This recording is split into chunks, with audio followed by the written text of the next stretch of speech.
মোক মাৰিবলৈ ঘূৰি ফুৰিছে, কি কৰোঁ বাৰু মই?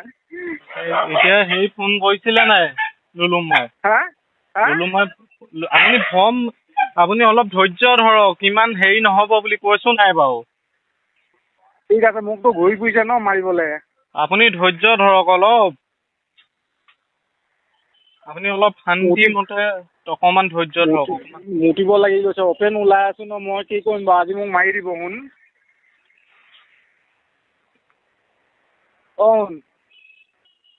হ'ব দে, মই আজি মৰিলো আৰু, চিন্তা কৰিব নালাগে আৰু। আপোনাক মই কৈছো নাই বাৰু, অকণমান ধৈৰ্য ধৰকচোন। কেলে অকণমান ধৈৰ্য ধৰক। মামাই ফোন কৰিছিলে নেকি?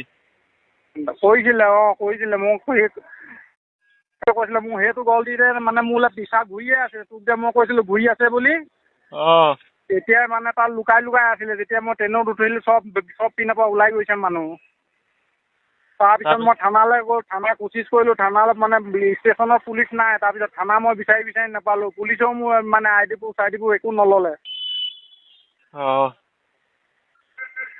সেই কৰিকট ডিষ্ট্ৰিক্ট। এয়া কৰিকট বুলি লিখা আছে। তাৰপিছত সেই মামাই কি কৈছে, আহিম বুলি কৈছে নেকি? নাই, একো কোৱা নাই। একো হেণ্ডেল কৰা নাই। চব পিনৰ পৰা চিয়াদি হৈ আছে। মই কি কৰোঁ বাৰু আজি? মই ডাঙৰ গাড়ী এখন পোৱাহেঁতেনো মই মৰিলোহেঁতেন। আপোনাক মোক কৈছো জানো, সেইকাৰণে মানুহক অকণমান ধৈৰ্য ধৰক। কৈ আছো ন, অলপ ধৈৰ্য ধৰক। পুলিচ ষ্টেচন ওচৰত নাই? পুলিচ ষ্টেচন ওচৰত নাই? নাই, এৰি দিলে পুলিচে এৰি দিলে। সেইবোৰ চব ঘূৰি ফুৰিছে। হিজিৰাই কোচিছ কৰিব বুলি ভাবিছিলো, হিজিৰাই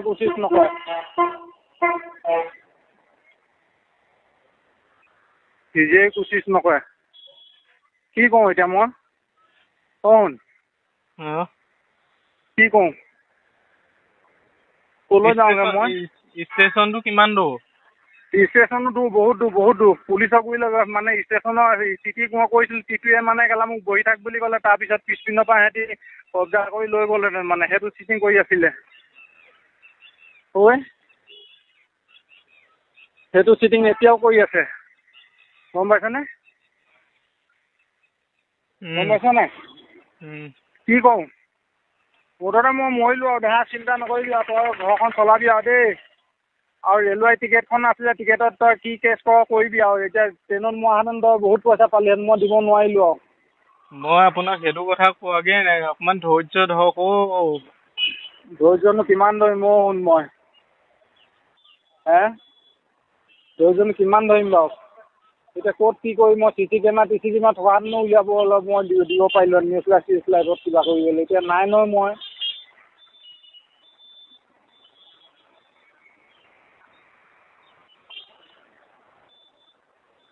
আপুনি আকৌ ৰিটাৰ্ণ আহিব পাৰিব নাই?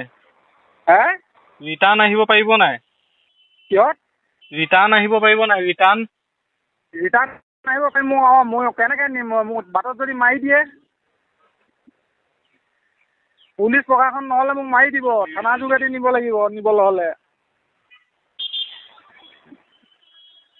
পুলিচে হেণ্ডেল কৰিলেহে হ'ব এতিয়া।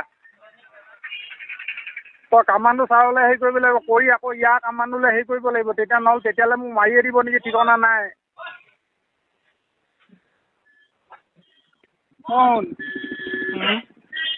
কি কৰোঁ?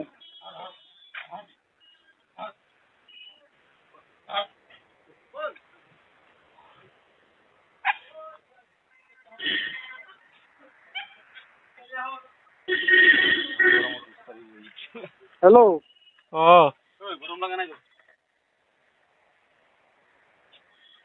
হ'ব দে, নহ'লে মই যি হ'ম আৰু, তই চিন্তা কৰিব নালাগে বেটা।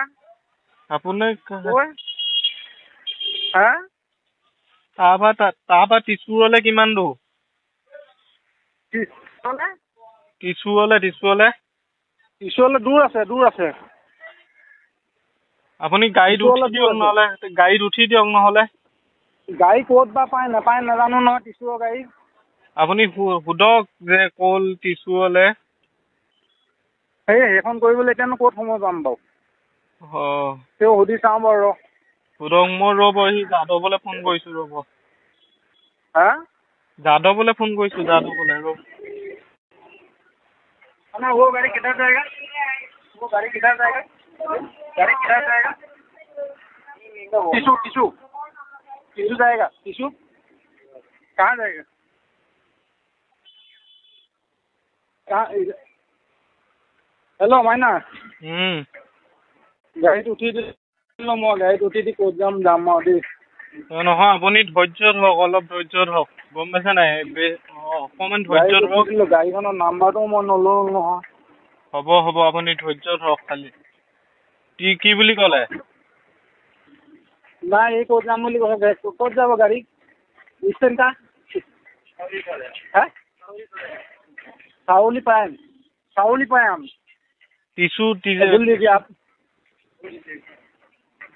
हेलो हेलो, हाँ ये टिशू गाड़ी का किधर मिलेगा? हेलो हेलो हेलो, टिशू गाड़ी कहाँ मिलेगा? हेलो हेलो हेलो কি ক'লে? बोल लीजिए किसका नंबर दो। हेलो टिशूर का गाड़ी कहाँ मिलेगा? टिशूर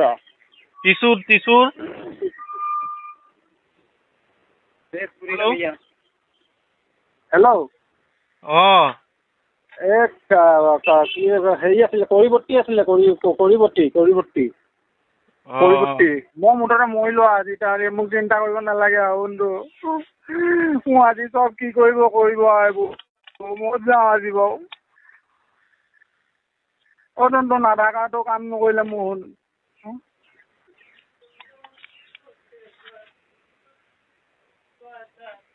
হেল্ল' ৰ'ব 1 মিনিট ৰ'ব। বৰ্তমান এই ফোন কল ৰেকৰ্ডিংটোৱে ছ'চিয়েল মিডিয়াত তোলপাল লগাইছে। আপোনালোকে নিশ্চয় শুনিলে।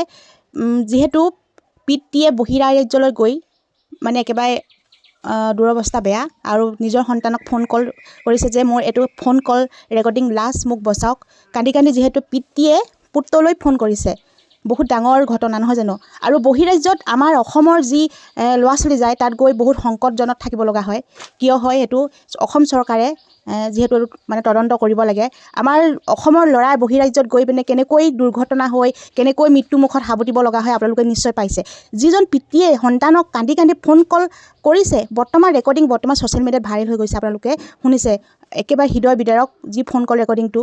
আৰু আপোনালোকে নিশ্চয় গোটেই ফোন কল ৰেকৰ্ডিংটো শুনিলে। আৰু মই বিশেষকৈ এইটোৱে জনাব বিচাৰিছোঁ যে আমাৰ অসমৰ যি ল'ৰা ছোৱালী বহিৰাজ্যলৈ ঢাপলি মেলে, আমাৰ অসমতে বহুত কাম আছে, বিচাৰিব জানিলে বহুত কাম কৰিব পাৰে। আৰু যিহেতু খেতি কৰিও ঘৰখন চলাব পাৰে। আৰু কিয় বহিৰাজ্যত গৈ নিজৰ জীৱনটো শেষ কৰিবলগীয়া হয়? আপোনালোকে কথাখিনি গুৰুত্বপূৰ্ণভাৱে ল'ব।